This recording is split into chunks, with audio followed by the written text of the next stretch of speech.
আবু জাহেল মুষ্টি ধরে আমার নবীজিকে যাচাই করে, বলো তো দেখি বাতিজা তুমি সত্য নবী হও যদি, আমার হাতের মুষ্টিতে আছে কি?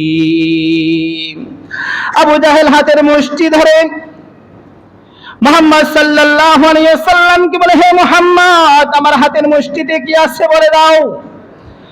মুহাম্মদ সাল্লাল্লাহু আলাইহি ওয়াসাল্লাম বলে, হে চাচা, আপনি বলেছেন আমাকে বলার জন্য, আপনি বলেন তো দেখি আমার হাতের মুষ্টিতে কি আছে।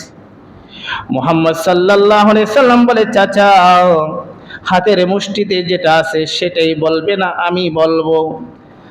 আবু জাহেল বলে, আপনাকে বলেছিলাম বলার জন্য, আর যদি হাতের মুষ্টি থেকে বলে দেয় তাহলে আরো ভালো হয়।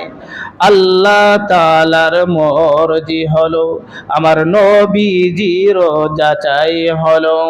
হাতের মুষ্টি থেকে জবাব দিল, লা ইলাহা ইল্লাল্লাহ, বলেন লা ইলাহা ইল্লাল্লাহ, লা ইলাহা ইল্লাল্লাহ, লা ইলাহা।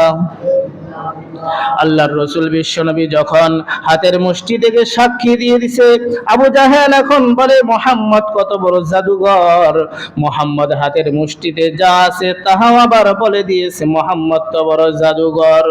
আপনাদেরকে বলতে চাই, রাসূলুল্লাহ সাল্লাল্লাহু আলাইহি ওয়াসাল্লাম কি সত্য নবী ছিল না মিথ্যা?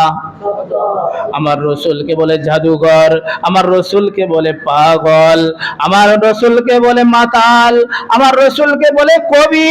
আমার রাসূল বিশ্বনবী মুহাম্মদ সাল্লাল্লাহু আলাইহি ওয়াসাল্লাম আল্লাহ তাআলার পক্ষ থেকে প্রতিটা কথার উত্তর দিয়েছে। কথা বলেন ঠিক কি না?